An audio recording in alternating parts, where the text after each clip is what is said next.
6 번째 유형 벨트 작업부터 보도록 하겠습니다. 당연히 첫 번째는 뭐부터 본다? 우리는 방호 장치에 대해서 먼저 보도록 하겠습니다. 첫 번째 벨트에 대한 방호 장치는 몇 개가 있냐면 2개가 있는데 덮개와 물이 있다라고 볼 수가 있겠고, 자, 두 번째 위쪽을 잠깐 보게 되면 이 벨트를 보게 되면 이때 원형이 있고 안쪽에 벨트가 들어간다라는 걸 볼 수가 있습니다. 보통 이 사이에서 위험이 발생되기 때문에 이때는 무엇이다? 접선, 물림점이 된다라는 걸 알 수 있겠죠.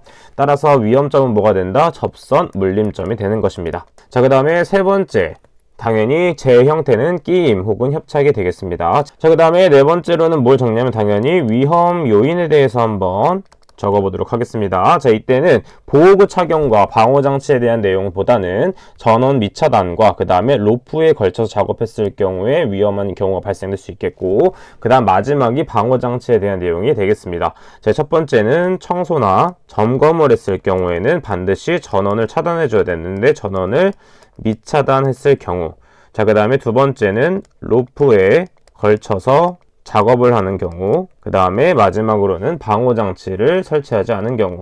자, 그래서 세 가지에 대한 위험 요인을 체크해주면 되겠고, 자, 그래서 추가적으로 이때 위쪽에 작동 중인 양수기를 수리할 시 잡담을 하고 있고 수공구를 던져주고 하다가 손의 벨트에 물리는 사고가 발생했을 때 위험 요인을 한번 체크를 해보도록 하면, 첫 번째는 무엇이었냐면 운전 중 점검 작업을 하고 있어서 사고 위험이 있습니다. 자, 그래서 반드시 전원을 차단해줘야 되겠고, 그 다음에 장갑을, 일반적인 면장갑을 착용할 수 있기 때문에 접선 물림점에 손이 끼어 들어갈 수가 있으며, 그 다음에 잡담을 하면서 던지고 일을 하고 있기 때문에 집중하지 못하고 있다라는 것도 되겠으며, 그 다음에 방호장치가 설치되어 있지 않다라는 것도 체크해주면 되겠습니다. 하지만 만약에 우리가 영상 중에 방호장치가 설치되어 있다면 이것은 제외한 상태에서 답을 적어주면 되겠죠.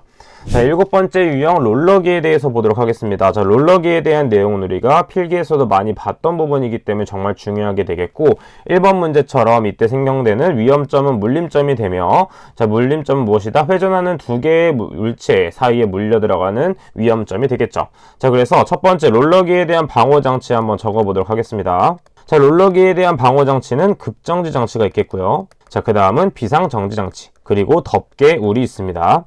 자, 그래서 우리는 이 급정지 장치에 대해서는 조금 더 꼼꼼하게 봐줘야 된다라는 걸 알 수 있습니다. 왜냐하면 급정지 장치는 총 3가지로 구분을 할 수가 있겠죠. 어떻게 구분이 되냐면 손 조작식, 그 다음은 복부 조작식, 그 다음에 무릎 조작식이 있습니다. 자, 그래서 첫 번째 손 조작식은 밑면에서부터 몇 미터? 1.8m 이내가 되어야 되겠고, 그 다음에 복부 조작식은 밑면에서 0.8m 이상, 그 다음에 1.1m 이내가 되겠습니다. 자, 마지막으로 무릎 조작식은 밑면에서부터 0.6m 이내가 된다라는 걸 정리해서 외워주면 되겠고, 이때 반드시 밑면에서 이내, 이상 이런 것도 다 포함을 해서 암기를 해주시면 되겠습니다. 자, 그래서 롤러에서는 물림점이 바로 위험점이 됐다라는 것도 바로 설명을 드렸죠. 자, 그래서 위험점은 위에서 설명드렸던 것처럼 물림점이 되겠고, 그에 대한 정의도 같이 외워주면 되겠습니다. 자, 그러면 재해 형태는 무엇인지 한번 체크를 해보도록 하면, 재해 형태는 당연히 손이 끼어 들어가는 것이기 때문에 끼임 혹은 협착이 된다라고 정리를 해주시면 되겠죠. 자, 그러면 8번째 유형으로는 컨베이어에 대해서 한번 보도록 하겠습니다. 자, 컨베이어는 어디서 많이 볼 수 있죠? 자, 우리가 물류센터 같은 데서 많이 볼 수가 있겠고, 그 다음에 우리가 계산대 를 봤을 때 물건이 이동하게 됩니다. 이런 식으로 그런 것이 모두 컨베이어에 해당이 됩니다. 자, 그것을 봤을 때 항상 우리는 뭐부터 생각을 해준다? 방호장치가 무엇이 있을까 한번 생각을 해주도록 하겠습니다. 자, 일상생활에서 볼 수 있는 것들은 공부를 하다가 그것을 보았을 때 그것과 알맞은 답이 무엇인지 생각을 해보게 된다면 보다 더 암기가 수월해지게 될 겁니다. 자, 그래서 방호장치는 비상정지장치가 있고요. 자, 그 다음에 이탈방지장치, 그 다음에 덮개, 울이 있습니다. 자, 추가적으로 우리가 건너편으로 넘어가기 위한 건널다리 이런 것도 있다 정도도 같이 참고해서 정리를 해주시면 되겠죠. 자, 그래서 컨베이어를 다시 보게 되면 이렇게 안쪽에 회전체가 있고 이렇게 말려 들어가는 형태가 됩니다. 따라서 사고가 발생된다면 이 사이에 손이나 뭐 발 같은 것들이 끼어서 끼임 사고가 발생될 수 있겠고, 그 다음에 접선에 대해서 물려 들어가는 것이기 때문에 위험점은 뭐가 된다? 위험점은 접선 물림점이 됩니다. 자, 그래서 재해 형태는 당연히 손이나 어떠한 것들이 몸이 끼어 들어가는 것이기 때문에 재해 형태는 당연히 끼임, 협착이 되겠죠. 자, 그에 따른 우리가 위험 요인을 한번 정리해 보도록 하겠습니다. 자, 컨베이어 작업에서도 마찬가지로 보호구에 대한 내용보다는 다른 것들에 대한 위험 요인이 많이 나오고 있기 때문에 보호구는 그냥 기본적으로 알고 있으면 되겠고, 일반적으로 컨베이어는 그대로 작업을 하는 경우가 많기 때문에 반드시 청소나 점검을 했을 경우에는 뭘 한다? 전원을 차단해 준다. 근데 위험 요인이기 때문에 전원을 미차단하였다 라고 적어주면 되겠죠. 자, 그 다음에 두 번째는 우리가 넘어가기 위해서 그냥 그대로 컨베이어를 밟고 넘어가는 경우가 있는데, 그럴 경우에는 우리가 컨베이어가 작동 중이기 때문에 사고가 발생할 수 있습니다. 따라서 건너편으로 넘어가기 위해서는 작업 발판이나 건널 다리를 설치해 줘야 됩니다.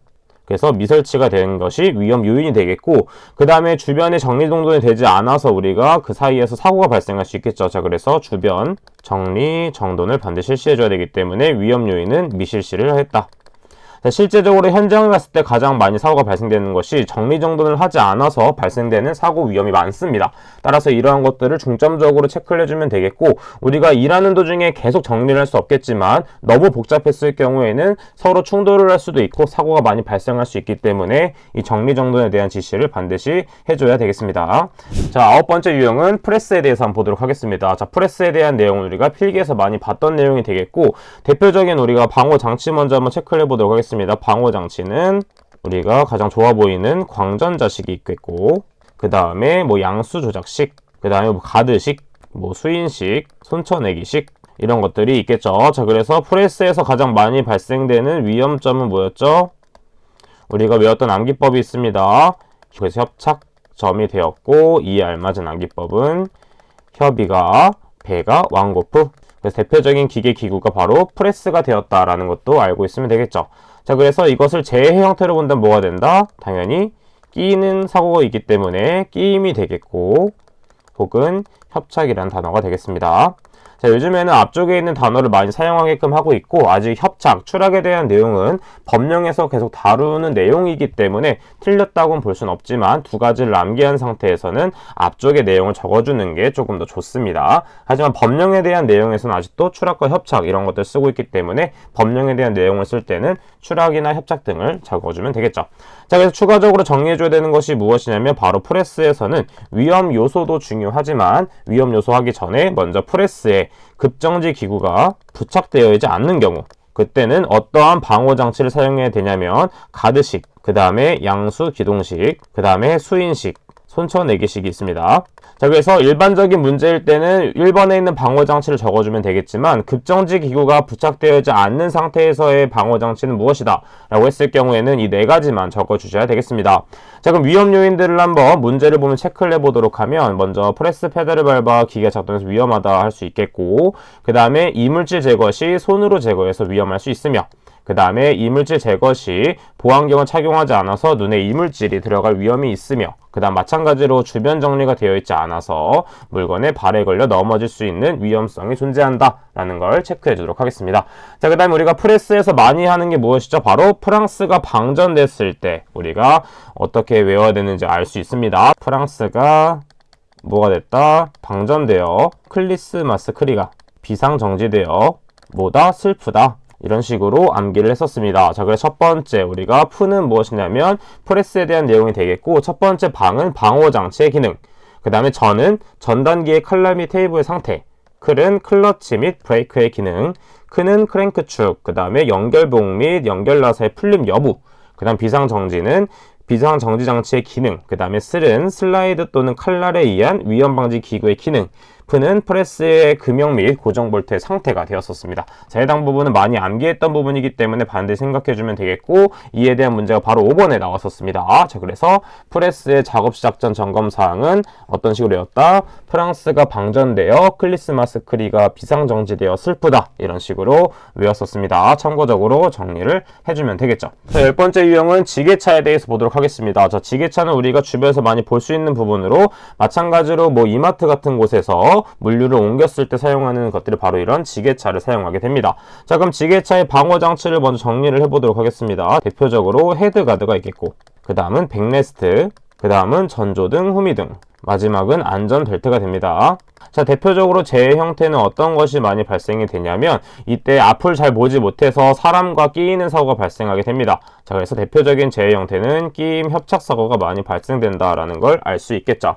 자, 그래서 그 다음 추가적으로 봐야 될 게 지게차의 작업 시작 전 점검 사항에 대한 내용은 필기에서 우리가 암기법을 통해서 외웠던 부분이 있기 때문에 어떻게 외운다? 지게차 바퀴에 전조등 하재. 자, 그래서 어떻게 외웠다? 지금 첫 번째 지게차에 대한 작업 시작 전 점검 사항은 첫 번째 바퀴의 이상 유무, 그 다음에 두 번째는 전조등, 후미등, 방향지시기, 경보장치 기능의 이상 유무, 하는 하역장치 및 유압장치 기능의 이상 유무, 재는 제동장치 및 조종장치 기능의 이상 유무가 되었었습니다. 자, 이런 식으로 반드시 암기를 해주면 되겠고, 추가적으로 위험 요인이 어떤 식으로 많이 발생이 되냐면 다음과 같이 전방의 시야 불충분으로 인해서 지게차에 닿은 작업자가 다칠 수 있으며, 그 다음에 유도자를 반드시 두어줘야 되겠고, 경적 및 경광등을 사용하지 않은 것이 위험 요인으로 작용할 수 있다라고 볼 수가 있겠습니다. 자, 마지막은 차량용 리프트 보도록 할게요. 자, 우리가 차량 점검을 했을 때 이렇게 놓고 위로 가서 엔진 오일을 바꾸거나 하게 됩니다. 자, 그래서 이것에 대한 것은 위험 요인만 빠르게 체크해 보도록 하겠습니다. 반드시 이때 자동차가 다시 작동을 할 수 있기 때문에 기동장치에 잠금장치를 설치해 주지 않았고, 그 다음에 운전금지를 위해서 열쇠를 별도 관리하지 않았으며, 그 다음에 반드시 어떠한 정비 작업을 했을 때는 표지판을 설치해 줘야 되겠습니다. 그것이 차량이 아니라 어떠한 다른 기계 기구들을 점검했을 때 그 작동할 수 있는 부분에 표지판을 설치해서 다른 작업자가 왔을 경우에도 지금 작업 중이구나 라는 걸 판단할 수 있게끔 표지판을 설치해 줘야 됩니다. 자, 그 다음에 그 작업 범위가 넓었을 경우에는 반드시 작업 과정을 지휘할 작업자를 배치해 줘야 되겠죠. 자, 그래서 위험 요인이기 때문에 작업자를 배치하지 않은 것이 바로 위험 요인이 될 수 있다라고 볼 수가 있겠습니다.